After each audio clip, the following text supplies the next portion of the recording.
साथियों नमस्कार। स्वागत है आप सभी का अपना कंपटीशन क्रैकर चैनल में। फ्रेंड्स, आज के इस वीडियो में हम लोग बात करेंगे बिहार एसटीईटी और साथ में बात करेंगे सचिवालय अपडेट जो 7वें चरण से संबंधित हो।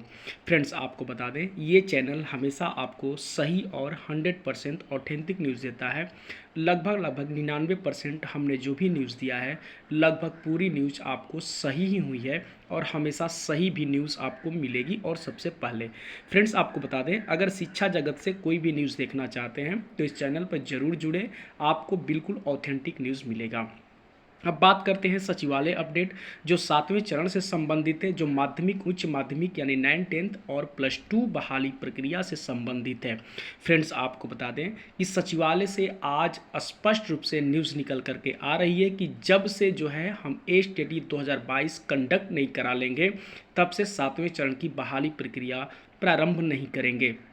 यानी इसका ब्रीफ यही है, यही ब्रीफली आप समझ लीजिए इसका कि 7वें चरण में एसटीईटी 2022 वाले भी भाग लेंगे। इसमें पूर्ण रूप से जो है सरकार की सहमति है और सरकार अपनी इच्छा जाहिर कर रही है कि 7वें चरण में हम एसटीईटी 2022 वाले को भी शामिल करेंगे। इसमें 1% का भी दो राय नहीं है।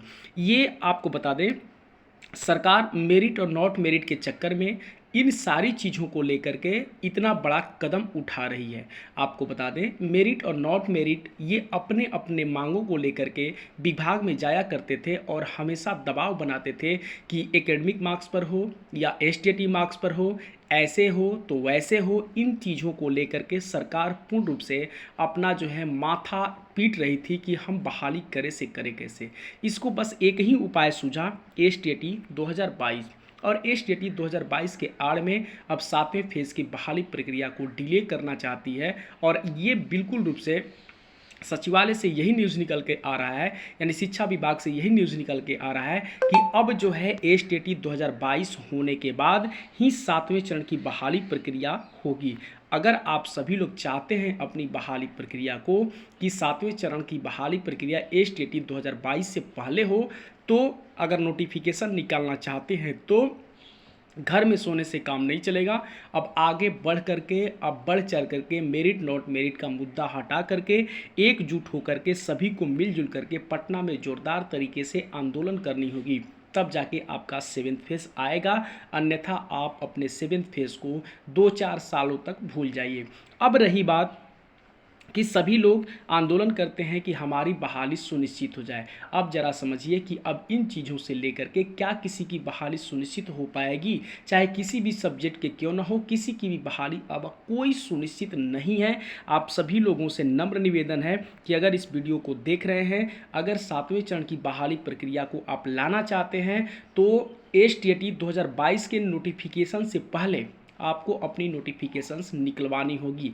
अगर एसटीईटी 2022 का नोटिफिकेशंस निकल जाता है तो समझिए कि आपके हाथ से 7वें फेज़ में बहाली होना आपके हाथ से निकल जाएगा। आप सभी लोग देख लें, 6वें फेज़ के बहाली प्रक्रिया में केवल 2011 वाले ही शामिल हुए। क्योंकि एसटीईटी 19 के नोटिफिकेशन से पहले उनकी नोटिफिकेशंस प्रारंभ हो चुकी थी। अगर एसटीईटी 2022 अगर कंडक्ट हो जाती है, उसका नोटिफिकेशन आ जाता है, उसके बाद अगर आप नोटिफिकेशन दबाव दे के भी मंगाने की चेष्टा करते हैं और आती भी है तो उस पर कोई जो है इफेक्ट नहीं पड़ेगा। निश्चित तौर पे वे लोग कोर्ट जाएंगे और कोर्ट से उनकी जीत होगी और निश्चित तौर पे उसमें शामिल हो जाएंगे। इसलिए अगर आप सभी लोग चाहते हैं कि 7वें फेज़ की बहाली प्रक्रिया प्रारंभ हो तो एसटीईटी 2022 के नोटिफिकेशन से पहले आपको ये सारा काम करना होगा, अपनी नोटिफिकेशन निकलवानी होगी। अन्यथा आपके हाथ से आपकी नौकरी बिल्कुल रूप से जा रही है, इसमें 1% का भी दो राय नहीं है। अगर आप सभी लोग चाहते हैं कि आपकी बहाली हो तो निश्चित तौर पे पटना की धरती पर जोरदार आंदोलन हो और जल्द से जल्द लिखित रूप से अपने नोटिफिकेशंस को जारी करवाना होगा।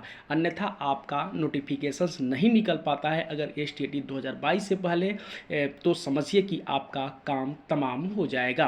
तो इसलिए आप सभी लोग इन बातों को ध्यान दें। बिल्कुल 100% ऑथेंटिक आपको हम बता रहे हैं कि एसटीईटी 2022 के बाद ही सरकार का मन है 7th फेज़ की बहाली प्रक्रिया को प्रारंभ करना, बिल्कुल रूप से। और यही यहाँ बात होती है सब्जेक्ट का कि कुछ ही सब्जेक्ट का जो है एसटीईटी 2022 कंडक्ट हो रहा है, जो कि ऐसा बिल्कुल नहीं होगा।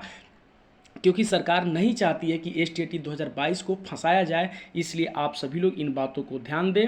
आपकी अगर बहाली प्रक्रिया प्रारंभ करनी है तो निश्चित तौर पे 7वें फेज़ के लिए आंदोलनरत रहें। बिना मांगे, बिना आंदोलन किए आपकी बहाली प्रक्रिया नहीं प्रारंभ हो सकती है। इसलिए आप सभी लोग एसटीईटी 2022 के नोटिफिकेशन से पहले अपने नोटिफिकेशंस को जारी करवा लें, अन्यथा समझिए कि ये सारा मामला धरा का धरा ही रह जाएगा।